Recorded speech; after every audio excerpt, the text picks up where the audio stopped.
자, 큰 방지턱. 그냥 G80 사.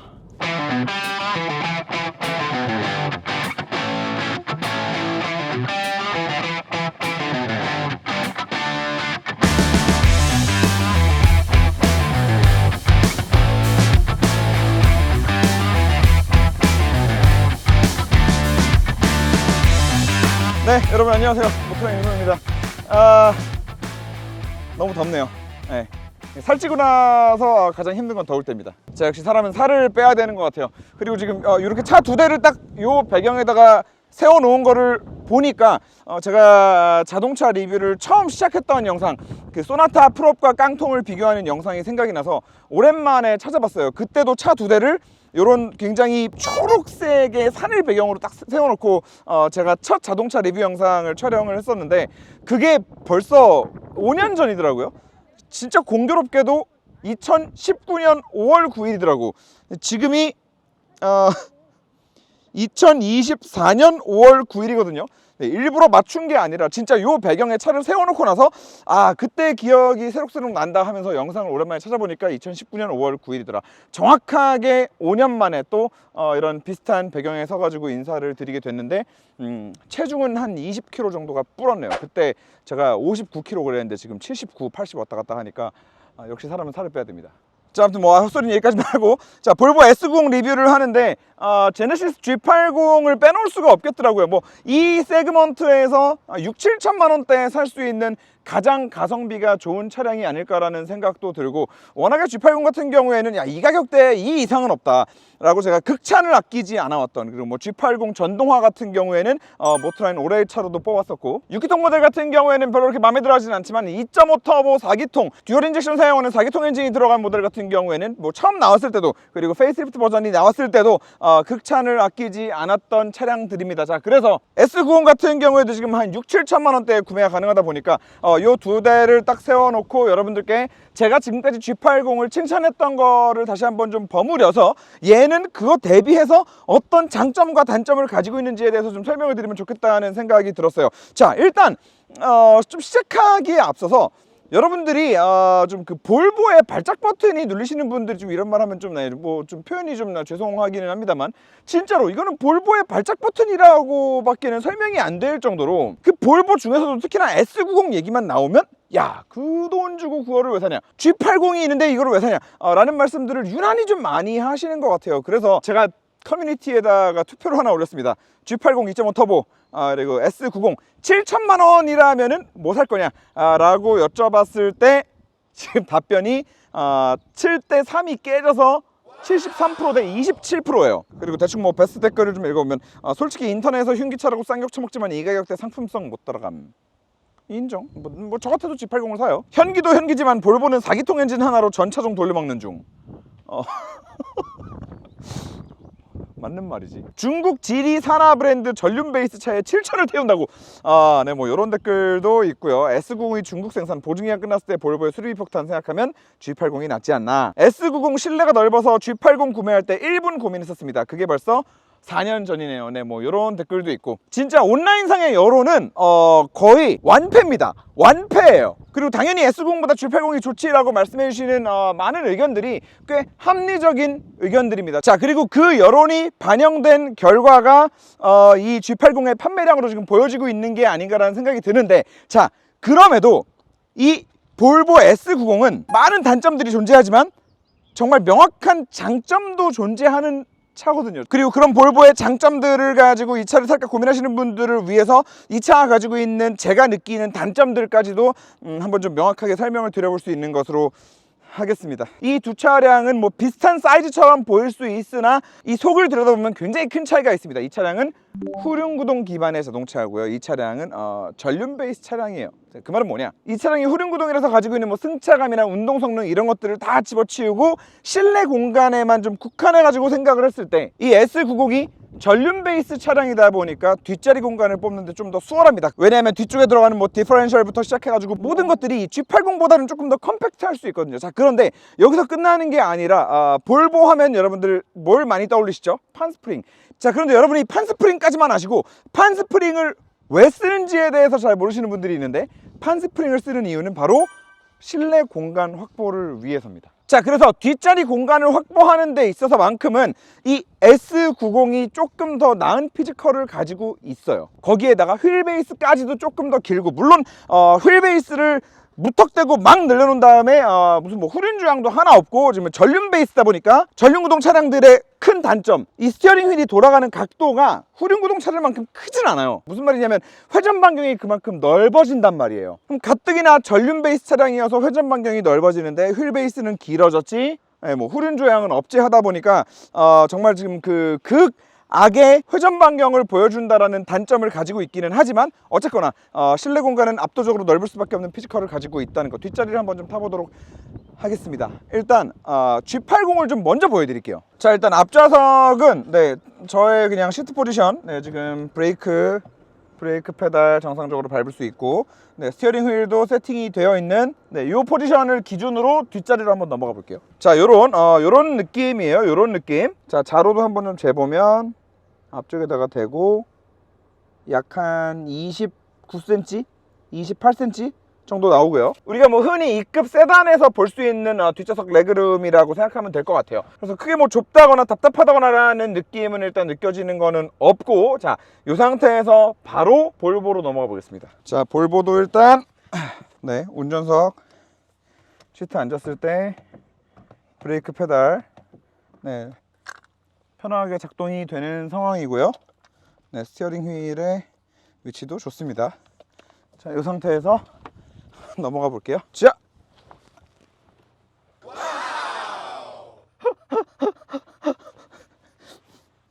그러니까 이런 차이예요. 이런 차이인데, 잠깐만요. 이거 잠깐 좀 재보자. 한 4cm? 44cm니까 아까 저기 29cm? 28cm? 한 15cm. 그러니까 휠베이스 길이가 5cm 차이 난다라는 것만 많이들 알고 계시는데, 휠베이스 5cm에다가 뒤에 판스프링 사용, 그리고 전륜 베이스 차량이라는 요 조합들이 좀 짬뽕이 돼서 실제로 실내 공간은 이제 요 정도로까지 크게 차이가 나게 되는 거죠. 자, 그런데 여기서 중요한 거, 이게 레그룸이 넓다고 해서 마냥 우리가 G90이나 이런 S클래스급의 그런 쾌적한 공간을 생각해서는 또 안 됩니다. 큰 차이점이 하나 있는데, 뭐가 있냐면, 자, G90이나 S클래스를 기준으로 놓고 본다라고 했을 때 걔네들은 앞뒤만 넓어지는 게 아니라 양옆도 같이 넓어져요. 그리고 시트도 함께 커지면서 몸을 좀 더 우리가 커다란 좀 이런 회장님 소파에 앉아있는 것 같은 그런 폭신함을 좀 느끼게 해준다라고 하면은, 지금 얘는 폭은 그대로예요. 진짜 그냥 앞뒤만 늘어난 거란 말이에요. 그러다 보니까 이 레그룸이 엄청 넓어진 거 대비 좌우 팔을 딱 내려놨을 때 도어와 이 팔이 얹어지는 요 느낌 있죠. 요 느낌 자체는 사실 좀 이질감이 좀 있어요. 이 앞에만 봐서는 진짜 좀 이렇게 편하게 쫙 뻗을 수 있을 것 같은데 그렇지는 또 않다라는 거. 자, 그런데 이 레그룸 얘기를 하면서 정말 중요한 말씀을 하나 드리고 싶은 거는, 요거는 제가 이제 최근에 아기를 키우고 있다 보니까 이제 드릴 수 있는 말씀인 것 같아요. 이 전까지는, 제가 아이를 직접 키워보기 전까지는 아마 이거를 보고 나서 야, 이렇게까지 발을 뻗고 다닐 일이 뭐가 있어? 라고만 얘기를 하고 넘어갔을지도 모르겠어요. 자, 그런데 이제는 이 뒷자리에 레그룸이 왜 중요한지를 저는 이제 뼈저리게 느끼고 있기 때문에 지금 이 카시트가 설치가 되잖아요. 그러고 나면은 생각보다 지금 보시는 것처럼 자리가 이렇게 많이 남지가 않아요. 그리고 지금 이렇게 암레스트라도 내리게 된다라고 하면은 진짜 얼마 공간이 없단 말이에요. 자, 이럴 때 레그룸이 어떻게 활용이 되냐면, 이 아이의 짐 가방을 놓는 공간으로 활용이 됩니다. 이게 진짜로 웃으실 수 있는데, 진짜 뻥 안 치고 애기 짐이 겁나 많아요. 겁나 많습니다. 그 보스턴백으로 한 2개씩은 들고 다니는 것 같아요. 기저귀 가방 사이즈가. 그럼 그 안에 뭐 기저귀 들어있지, 뭐 가제수건 들어있지, 밥 들어있지, 뭐 들어있지, 뭐 쪽쪽이도 무슨 막 4개씩 챙겨 다니고, 뭐 옷도 챙겨 다니고, 막 별걸 다 챙겨 다니고, 막 물티슈가 막 2종류에다가 막 난리가 난단 말이야. 근데 문제는 그런 애들이 트렁크에 못 있어. 왜냐면 운전하면서 이동하면서 뭘 써야 될지 모르기 때문에. 그래서 꼭 이게 실내 공간에 함께 있어줘야 되는데, 민창아 지금 조수석 그냥 뒤로 한번 정상적으로 쭉 밀어봐 줄래? 운전석이랑 비슷한 포지션으로 맞춰가지고. 근데 지금 앞쪽에 레그룸 충분하거든요. 좀 충분한 상황에서 이 뒤쪽에 카시트와 시트 사이의 공간이나 이 바닥이 얼마나 남는가를 또 보면은, 이 레그룸 공간은 정말 좀 다르게 와닿을 수 있습니다. 이 아이를 키우는 부모들한테는. 자, 그래서 레그룸이 넓은 거는 아이를 키우는 상황에 있는 사람들한테는 너무너무 큰 장점으로 와닿을 것 같다는 말씀을 드리면서, 그 외에는 저는 이건 다 쓸모없다고 봅니다. 다 쓸모없어요. 이게 단지 좌우폭이 좁은 거를 떠나서 그래도 이 정도 레그룸을 확보를 해놨으면 이 2열 시트의 등받이 각도 정도는 조절을 할 수 있게 해줬어야 되지 않나라는 생각을 하거든요. 아무튼 2열에서의 공간이 아이를 키우는 상황만큼 그렇게 중요하지 않은 사람들한테는 사실 이 공간은 운전을 불편하게 하는 그 단점과 둘이 퉁퉁 쳤을 때 저는 얘는 단점이 더 크다고 봅니다. 그래서 이 뒷자리 공간은 아이 키우는 사람들한테는 진짜 정말 축복과도 같은 공간임과 동시에 그 외 사람들한테는 사실 크게 쓸모없다. 등받이 각도 조절이라도 좀 넣어줬으면 너무 좋았을 것 같다는 생각이 들고요. 자, 그리고 실내에서 지금 또 하나 말씀드려야 되는 부분은, 이 볼보 하면은 안전이라는 말들을 많이 떠올리시는데, 안전과 관련해서 이따가 운전을 하면서도 또 많이 설명을 드리겠지만, 일단 기본적으로 실내에서 볼 수 있는 거는 지금 이쪽에 있는 에어백 마크, 그리고 시트에 들어가 있는 에어백들. 자, 이 측면 에어백이랑 사이드 커튼 에어백 왜 말씀을 드리냐, 이거 볼보가 가장 처음 만들었습니다. 뭐 모터스포츠 역사가 깊은 차들이 운동 성능이 좋은 차를 잘 만드는 건 너무나 당연한 일인 거고, 3점식 벨트도 볼보가 최초, 그리고 커튼 에어백, 사이드 에어백도 볼보가 최초. 가장 먼저, 그 누구도 이거 뭐 해야 된다라고 얘기 안 할 때 가장 먼저 시작해가지고 지금까지 가장 많이 디벨롭해온 회사들이 기술력이 가장 높을 수밖에 없다라고 생각을 해요. 이건 너무 당연한 이치고, 그리고 이 에어백이라는 시스템 자체가 그냥 충격 받았을 때 대충 빵 터지고 끝날 일이 아니거든요. 이 안전벨트와의 연계도 굉장히 중요하고요. 그리고 정확하게 어떤 부위에 충돌이 들어왔을 때 어떤 에어백이 어떤 속도로 어떤 부위에 터져줘야 사람이 최대한 덜 다친다라는 거는 사실 볼보만큼 오랫동안 많은 투자를 해서 연구해온 브랜드는 없을 거예요. 그리고 단지 측면이나 사이드 에어백뿐만 아니라 이제 SIPS라고 해가지고 이거를 뭐 줄여가지고 SIPS라고 있는 게 맞는 건지는 모르겠지만, 측면에서 충격이 들어왔을 때 그 충격을 이 프레임 전체가 먹어서 완화시킬 수 있는 이런 프레임 구조, 골조를 짜는 것부터 시작해서 측면 충돌과 관련돼서도 얘네들이 굉장히 좀 예민하게 하는 브랜드다라는 거. 시트 같은 경우도 마찬가지예요. 얘네 이 시트는 또 WHIPS라고 해서 이제 목이랑 허리를 보호해주는 시스템인데, 후방 추돌이 딱 됐을 때 시트가 아래로 이렇게 훅 꺼져요. 이렇게 꺼져요. 그리고 후방 추돌이 일어났을 때 시트를 이렇게 꺼트리는 이유는 목뼈를 최대한 앞으로 튕겨나가지 않게 하기 위해서, 딱 박은 다음에 앞으로 빵 튕겨나가지 않고 시트를 아래로 싹 빼서 목뼈의 충격을 좀 최소화시켜주는 거죠. 뭐 이제 이런 디테일들, 이런 디테일들 사실 뭐 유로 엔캡 같은 이제 충돌 테스트나 자동차의 안전 등급을 평가하는 기관들에서는 사실 요구하는 항목이 아니란 말이에요. 그럼에도 그 최고 등급을 받는 것 그 이상의 안전한 차를 만들기 위해서 좀 이런 많은 디테일들을 챙기는 건데, 뭐 지금 이런 카시트 같은 경우도 마찬가지예요. 지금 이 카시트도 보면은 지금 이 바닥 쪽 있죠. 이 바닥 쪽, 얘가 리바운드 스토퍼거든요. 카시트들도 뭐 유럽에 아이사이즈 있고요, 한국에는 뭐 KC 인증 마크 붙여주고, 여러 기관에서 이 카시트의 안전 등급에 관련해서 이제 뭐 점수를 주고 인증을 해주고 하잖아요. 그런데 그 인증 기준들은 사실 그냥 최소한이고요. 거기서 아무리 높은 등급을 받는다 하더라도 이런 기준은 안 들어가 있는 거죠. 이 아이들 카시트 같은 경우에는 이 리바운드 스토퍼가 어떤 역할을 하냐면,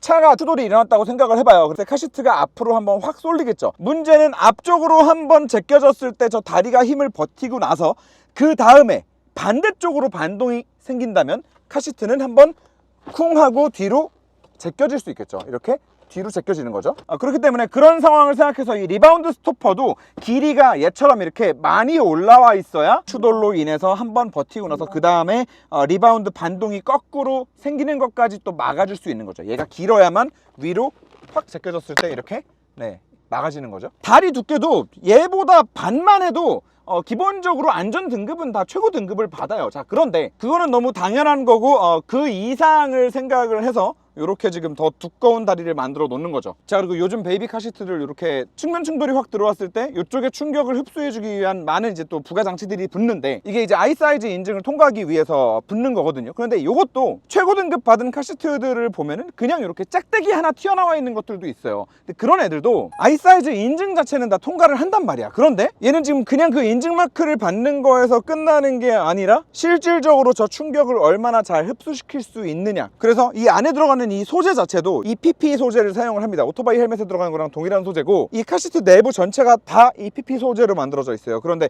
사실 EPP 소재를 사용하지 않고 그냥 그 자전거 헬멧 안에 들어가는 그 폼을 사용해도 인증은 다 받을 수 있거든요. 이 안전 등급도 다 받을 수 있어요. 그런데 이런 게 결국에는 디테일이라는 거죠. 그리고 지금 요거 라은이 실제로 태우고 다니고 있는 건데, 애기들 카시트 앉힐 때마다 요 어깨끈 있죠. 어깨끈이 이렇게 내려와 있잖아요. 그러면 혼자서 애기를 태울 때 요거를 이렇게 어떻게 제끼고 안에 태우는 게 힘들어요. 그러면 자는 애를 갖다가 여기다가 얹혀놓고 결국에는 애를 또 살짝 들어서 이거를 빼서 벨트를 끼우고 해야 되는데, 지금 이 수완도 마리5 같은 경우에는 요 벨트가 자석으로 위쪽에 다 붙어요. 그리고 아래쪽 버클 있죠. 이 버클도 이렇게 뭉개져 있으면 애가 여기 이렇게 깔고 타버리면 애 또 들고 이거 빼야 된단 말이야. 그런데 요게 또 이제 텐션이 있어가지고 앞으로 항상 이렇게 좀 벌어져 있는다는 거. 이제 뭐 이런 사용성적인 측면에 있어서도 뭐 굉장히 좋고, 이 인증이라는 거를 떠나서 사실 안전과 관련된 부분들, 사용성과 관련된 부분들에 있어서는 신경 쓰려면은 그냥 한두 끝도 없이 계속 쓸 수 있고, 정말 이거는 끝이 없는 거거든요. 진짜 사고는 어떻게 일어날지 모르는 거기 때문에 이런 이제 안전과 관련된 부분들은 최대한 많이 신경 쓴 제품을 쓰는 게 좋지 않나 라는 생각을 하는데, 사실 차도 마찬가지 개념인 거죠. 자, 그리고 볼보의 안전 관련 시스템 얘기하면은 이제 운전하면서 설명드려야 되는 게 또 하나 더 있는데, 일단 운전을 하면서 계속 설명을 드리면서 승차감 말씀도 좀 드려보는 걸로 하겠습니다. 자, 요즘 우리가 차를 얘기할 때 주행보조 장치 얘기가 빠지지가 않잖아요. 그런데 그 주행보조에는 사실 굉장히 여러 가지가 있거든요. 단지 차선 중앙을 잘 유지할 수 있도록 지원해주는 시스템도 있지만, 무엇보다도 주행보조 장치들의 그 시작점에는 안전이라는 게 있습니다. 그래서 G80 같은 경우에도 정말 많은 운전자 지원 장치들이 들어가 있습니다. 거기에는 단지 차선 중앙을 유지해주는 기능뿐만 아니라, 교차로에서 맞은편 차가 갑자기 내 쪽으로 확 꺾어 그랬을 때 그런 위험한 차량을 회피하는 기동까지도 큰 범주 안에서는 주행보조 장치 안에 다 들어가는 것들이거든요. 그래서 정말 많은 브랜드들이 우리는 또 뭐 어떤 상황에 차를 세워주고 어떤 상황에 차를 뭐 피해주고 뭐 이런 많은 기능들을 넣어서 광고를 하지만, 정작 여러분들이 아마 그런 기능들 덕분에 내가 방금 사고를 면했구나 라고 느끼시는 적은 거의 없을 거예요. 진짜로 현대기아뿐만 아니라 뭐 BMW, 벤츠도 마찬가지고요. 뭐 기능들은 엄청 많이 넣어놨는데 다 제대로 작동을 못하고, 뭐 멀쩡히 가는 길에서 괜히 갑자기 충돌감지를 하고 하면서 급브레이크나 때리고, 진짜로 벤츠 같은 경우에는 그 기능이 너무 멍청해서 아무 때나 시도 때도 없이 그냥 멀쩡히 교차로 건너고 있는데 급브레이크 때려가지고 뒷차가 막 박을 뻔한 경험을 하시는 분들도 많단 말이에요. 저도 그런 경험들이 몇 번이나 있고. 자, 그런데 볼보가 유일하게 그런 안전과 관련된 주행보조 장치들이 가장 정상적으로 잘 작동하는 차량이다라고 생각을 합니다. 일단 첫 번째 케이스는 뒤에서 후방 추돌이 감지될 때, 볼보는 뒤쪽에서 후방 추돌이 감지되면은 비상등을 굉장히 깜빡깜빡 빠르게 전멸을 하면서 안전벨트를 쫙 당기거든요. 중요한 건 그 상황을 인지해내는 능력이 가장 똑똑합니다. 그래서 볼보 타시는 분들은 전부 경험이 있으실 거예요. 고속도로에서 그냥 막히는 길 가만히 천천히 가고 있는데 뭔가 갑자기 차가 깜빡깜빡 비상등을 켜면서 내 차 안전벨트를 확 당겨. 왜 이러지 하는 순간 바로 옆으로 굉장히 빠른 속도로 차가 확 지나갑니다. 그리고 그 차는 100% 그냥 옆 차선으로 빠르게 달리는 차가 아니었을 거예요. 내 차 뒤로 오다가 갑자기 방향을 틀어서 옆으로 비껴간 차일 겁니다. 결국엔 이거를 잘 똑똑하게 감지를 해내야만 정말 위험한 상황이 됐을 때 이 기능들이 이제 빛을 발할 수 있는 건데, 다른 브랜드들이 이 감지 자체가 좀 능력이 떨어진다라는 말씀을 좀 드리는 거고, 그리고 또 한 가지는 뭐가 있냐면, 이렇게 왼쪽으로 껴들라고 하는데 이쪽 차선에서, 내가 껴들고 있는 차선에서 어떤 차가 굉장히 빠르게 주행해서 다가올 때, 그때 마찬가지로 또 안전벨트를 확 당기면서 스티어링 휠을 안쪽으로 이렇게 확 제껴버리거든요. 그런데 그 안으로 제끼는 힘이 어마어마합니다. 그래서 저는 어떤 경험이 있냐면, 제가 3차선에 막히는 길에 서 있었고 1, 2차선은 뚫려 있었어요. 그리고 제가 막히는 길에서 빠져서 2차선으로 진입을 하려고 천천히 기어 나왔는데, 그 타이밍에 맞춰서 1차선에 있던 차가 빠르게 달리면서 2차선, 제가 딱 들어가는 그 라인으로 들어온 거예요. 그때 한번 차가 스티어링 휠을 안으로 확 다시 집어넣어가지고 뭐 사고를 면할 수 있었던, 물론 뭐 사고가 안 났을 수도 있죠. 결국엔 내가 피했을 수도 있고 그 차가 피했을 수도 있지만, 중요한 건 실질적으로 이건 방금 정말 사고가 사고가 날 뻔했겠다라고 충분히 생각이 들 만한 상황에 안전장비들이 제대로 작동을 한다는 거죠. 일단 이 스티어링 휠의 버튼들의 사용성도 정말 너무너무 편하고 좋고요. 꽤나 신뢰도 있는 모습을 보여줍니다. 자, 그래서 제가 드리고 싶은 말씀은 그거예요. 야, 볼보는 안전하다. 야, 그거는 뭐 옛날 말 아니야. 무슨 지금 시대가 어느 시대인데 무슨 뭐 볼보가 안전하다는 말을 하고 있어 라고 말씀하실 수도 있지만 저는 여전히 볼보는 안전한 차라고 느껴집니다. 진짜로 저 이 차 리뷰하려고 저기 김포까지 가가지고 또 저희 시청자분께 차량을 받아왔어요. 저희 뭐 대부분의 리뷰가 그렇듯이 좋은 얘기든 안 좋은 얘기든 편하게 하기 위해서 최대한 시청자분들께 차량을 받아가지고 리뷰를 합니다. 그래서 뭐 또 볼보에서 돈 받았네 뭐 어쩌네 뭐 또 중국차 빨아주네 뭐 이런 또 이상한 프레임 씌우지 마시고, 이런 안전과 관련된 주행보조 시스템이 실질적으로 도로에서 잘 작동하는 거를 운전자가 느낀다라는 거, 그리고 시트에 아까 WHIPS 시스템, 또 뭐 십스도 마찬가지고요. 더불어서 이 차의 뒷자리의 그 레그룸의 공간, 이런 것들은 S90이 가지고 있는 정말 굉장히 명확한 장점이라고 보기에 충분하다라는 말씀을 드리는 겁니다. 그리고 그 명확한 장점을 제외하고 나면 사실 다 단점밖에 없어요. 오디오 빼고 이 차에 들어간 거는 오디오 시스템만 한 1000만원 정도는 쳐줄 수 있습니다. 1000만원. 볼보에 들어가 있는 바우스 & 윌킨스는 정말 잘 튜닝되어진 그레이드의 시스템이 들어온 것 같아요. 같은 브랜드라도 차마다 들어가는 하드웨어 스펙은 천차만별입니다. 근데 볼보에 들어가는 바우스 & 윌킨스의 스펙은 정말 좋다는 거, 오디오 좀 해보신 분들은 다 칭찬할 수밖에 없는 요 오디오까지 장점으로 딱 묶어놓고 나머지 전부 단점인데, 볼보 같은 경우도 전부 다 지금 마일드 하이브리드 시스템을 사용을 하죠. 자, 근데 문제는 모든 하이브리드 시스템은 다 마찬가지인데, 여기 들어가는 모터가 붙고 떨어지고 할 때 그런 이질감들이나 뭐 브레이크를 밟을 때의 전자식 브레이크의 이질감, 이 모든 것들을 정말 잘 튜닝하면 하이브리드 시스템은 그 차의 약이 되는 거고요. 요걸 이제 까딱 잘못하면 차에 독이 되는 겁니다. 근데 제가 느끼기에 이 S90의 마일드 하이브리드 시스템은 가속을 하는 측면에 있어서나 그리고 감속을 하는 측면에 있어서나 둘 다 독이 된 케이스예요. 자, 그리고 그 중에서도 감속이 좀 너무너무 짜증이 나는 부분인데, 자, 뭐 맥라렌의 아투라 같은 그런 굉장히 특수한 케이스를 제외하고 나면 모든 하이브리드 차량들은 전자식 브레이크를 사용을 합니다. 그리고 전자식 브레이크를 사용할 수밖에 없는 게, 이제는 브레이크를 밟았을 때 예전처럼 이 브레이크 페달이 그냥 캘리퍼에 있는 패드 하나만 이렇게 연결돼 가지고 밀어주고 끝날 문제가 이제는 아니거든요. 브레이크 페달을 밟았을 때 저 물리 브레이크도 작동을 하지만 모터가 회생 제동을 하면서 여기서도 또 제동력을 만들어내잖아요. 결국에 요 두 개를 잘 조율해가지고 왔다 갔다 하면서 제동력을 만들어줘야 되기 때문에 전자식 브레이크를 사용하고, 운전자는 이 페달 하나를 밟을 뿐이지만 나머지를 이제 차가 왔다 갔다 하면서 밸런스를 맞춰가지고 조절을 한단 말이죠. 자, 그러다 보니까 이제 페달이 다 전자식으로 바뀌는데, 문제는 이 페달이 전자식으로 바뀌면서 이 페달의 담력이 다들 너무너무 이상해져 가고 있어요. 자, 그런데 그 중에서도 정말 안 좋은 케이스고, 이런 상황에 이렇게 멈출 때, 원래의 브레이크 시스템이라면은 우리가 요 정도 밟고 있으면은 요 정도 밟고 있는 만큼의 담력이 꾸준히 유지가 되면서 내가 예상한 대로 차를 부드럽게 세울 수 있는 환경을 만들 수 있어요. 자, 그런데 얘는 방금 설 때 어떻게 되냐면, 난 요만큼은 분명히 밟고 있거든. 그런데 제동력이 변해요. 제동력이 왜 변해?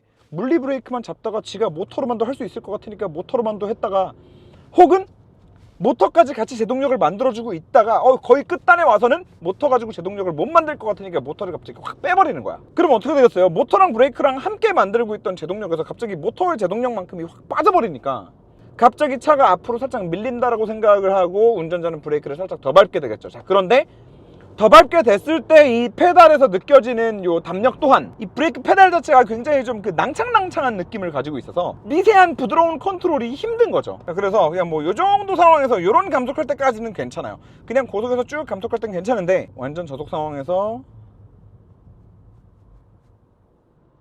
이렇게 멈출 때가 굉장히 부드러운 운전을 하기에 힘든 세팅이다. 그리고 이거는 아무리 부드럽게 운전을 하려고 해도 우리나라처럼 이렇게 가다서다를 정말 자주 반복하는 환경에서는 승차감을 굉장히 좀 떨어뜨리는 요소로 와닿을 수밖에 없습니다. 우리가 느끼는 승차감이 이게 머리가 위아래로 이렇게 움직이는 것만 승차감이 아니거든요. 머리가 자꾸 앞으로 쏠리는 것도 승차감이고, 머리가 자꾸 뒤로 제껴지는 것도 승차감이란 말이야. 그래서 그런 측면에 있어서 얘는 진짜 브레이크가 정말 꽝이다. 부드러운 운전을 하기가 너무너무 어려운 브레이크 시스템이에요. 와, 회전 반경 진짜 너무 크다. 자, 그리고 비슷한 맥락에서 가속도 좀 문제인데 물론 감속만큼의 문제가 있지는 않아요. 자, 그런데 볼보가 원래 이 4기통의 아이신 미션 조합이 굉장히 이 변속이 부드러운 조합이었거든요. 진짜 부드러운 조합이었어요. 물론 뭐 엔진에 소음도 좀 들어오고 뭐 좀 4기통만의 거친 느낌도 좀 있고, 진짜 G80 2.5 터보 4기통이랑 비교한다고 하면은 와, 이건 진짜 너무 진동이 심하다라고 느껴질 정도의 그런 좀 뭐 정숙성과는 거리가 먼 엔진이기는 하지만서도 가속할 때 그 변속의 느낌 자체는 굉장히 좀 부드러웠단 말이에요. 자, 그런데 MHEV로 바뀌면서 단지 4기통에서 주는 그 진동을 뛰어넘어서 굳이 표현하자면 속도계가 좀 이렇게 움직여요.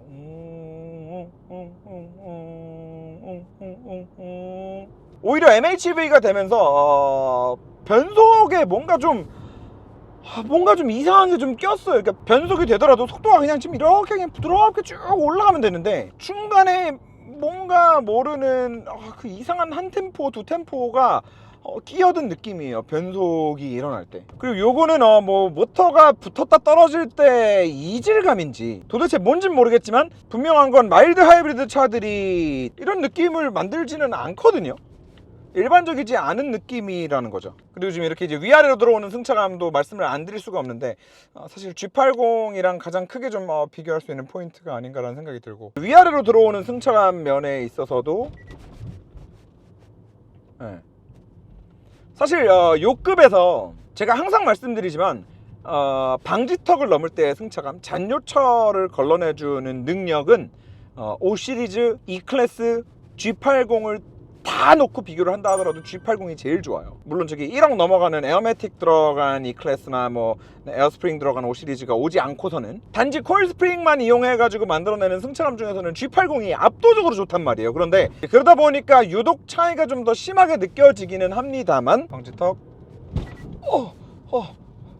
G80을 떠나서 생각을 한다 하더라도 이 범프가 될 때도 마찬가지고 리바운드 때도 마찬가지고 그 불필요한 위아래 움직이는 폭이 너무 커요. G80은 이 폭을 늘리지 않으면서도 이 폭을 최대한 절제하면서도 이 안에서 이 위로 피크를 쳤을 때 아래로 피크를 쳤을 때를 굉장히 좀 부드럽게 잘 잡아주거든요. 그런데 얘는 그냥 마냥 위쪽으로 한참 벌어졌다가 아래쪽으로 또 한참 쪼그라드는 느낌이에요. 뭔가 자기가 좀 승차감을 더 좋게 만들겠다, 잘 억제하겠다라는 느낌보다는 그냥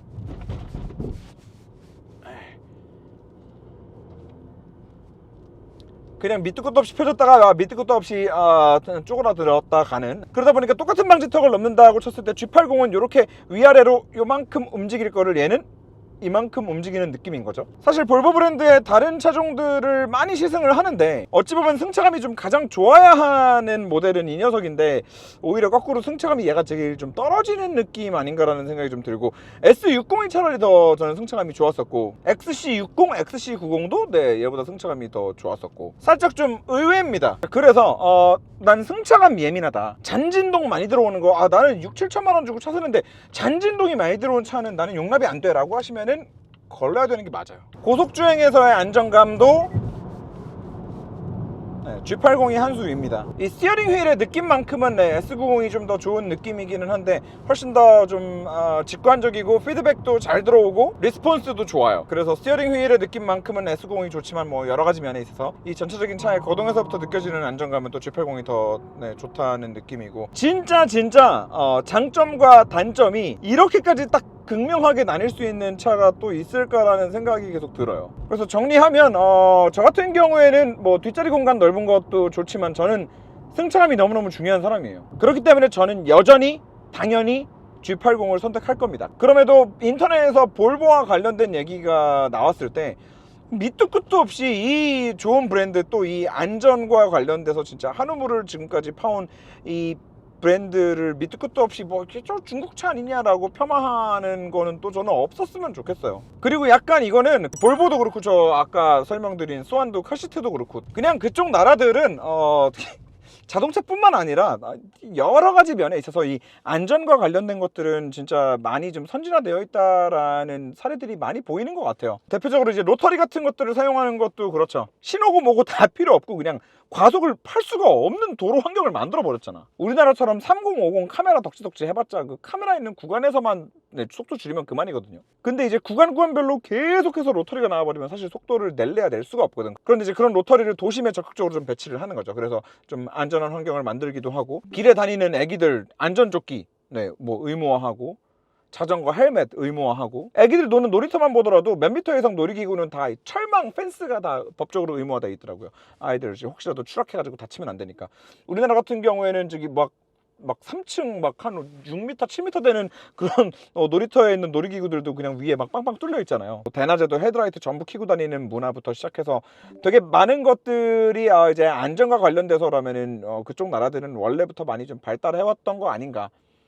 우리나라도 그 중에서 우리나라 환경에 맞는 것들은 벤치마킹 해가지고 잘 가져오면 좋지 않을까라는 생각을 항상 하고, 하도 이것저것 많이 말씀을 드리더라고요. 시트 말씀을 안 드렸는데 시트 진짜 좋아요. 볼보는 시트가 진짜 너무너무 좋습니다. 단지 그 사고 났을 때 아래로 확 꺼져주는 그 기능을 떠나서 생각을 한다 하더라도 시트의 착좌감 자체가 진짜 정말 장거리 운전해도 허리 안 아픈 시트 중 하나예요. 허벅지 받침대 양쪽으로 길게 뻗어져 가지고 앞으로 나와주는 이것도 너무 좋고, 아무튼 진짜 장단점이 너무나 명확한 차량입니다. 어쨌거나 지금 얘가 6천만 원대부터 이제 구매할 수 있는 차량이잖아요. 정말 큰 단점을 하나 말씀을 안 드렸는데, 얘가 나온 지 벌써 7년? 8년? 도대체 언제 모델이 체인지 되는 건지 알 수 없지만 지금 까딱 잘못 샀다가는 사자마자 구형이 될 수 있다라는 거, 이것도 단점이라면 단점일 것 같고. 그리고 오늘 저 소환도 카시트를 좀 기억해 주시면 감사하겠습니다. 여러분들도 아이가 생기거나 혹시 옆에 누가 아이가 생겼다라고 해서 선물을 해줘야 될 일이 있을 때 좀 기억해 주시면 좋을 것 같고, 여러 카시트들 많이 사용해 보고 있는데 저렇게까지 디테일을 좀 많이 챙긴 카시트는 사실 못 본 것 같아요. 저거 겉에 패브릭 커버가 전체가 다 빠져요. 근데 빠지고 나서 끼는 것도 진짜 쉬워요. 이렇게 구두 주걱 같은 게 저기 같이 포함되어 있어요. 어플리케이터로. 그래서 한 바퀴 쑥 훑어주고 다시 또 껴놓으면 되고. 그리고 저 카시트 보통 설치할 때 옆에 그 ISO 픽스 고정하기 위해서 기다란 쇠막대기 2개를 이렇게 뽑아야 되거든요. 근데 그 쇠막대기 2개를 뽑고 넣고 하는 그 컨트롤하는 레버가 이게 힘 줘가지고 막 움직이다가 그 손 다치는 경우들이 되게 많아요. 근데 쟤는 거기 되게 패브릭으로 끈이 하나 달려있거든요. 그래서 끈으로 그냥 딱 당기고 빼면 되고, 그게 진짜 좋아요. 버튼 눌러가지고 왔다 갔다 하는 애들 저 좁은 공간에서 이렇게 막 쑤시고 넣고 하다가 진짜 손 한 번씩 다친 경험은 다 있을 거예요, 엄마 아빠들은. 근데 뭐 그런 부분에 있어서도 되게 좋더라고요. 여러 가지로 사용성이 굉장히 좋은 카시트인 것 같습니다. 진짜 좋은 제품인 것 같아요. 좀 있으면 라이브 커머스도 하니까 그때 라이브 커머스 때 들어오셔가지고 구매하실 분들은 아마 그때 혜택이 좋지 않을까요? 그때 또 제가 방송하니까 또 라이브도 또 많이 놀러와 주시면 좋을 것 같고. 자, 볼보 S90 이런 차량이었습니다. 그 볼보에서 전기차 조그만 거 새로 하나 나왔죠? 그거 빨리 좀 시승해 볼 수 있는 날이 왔으면 좋겠습니다. 너무 기대하고 있습니다.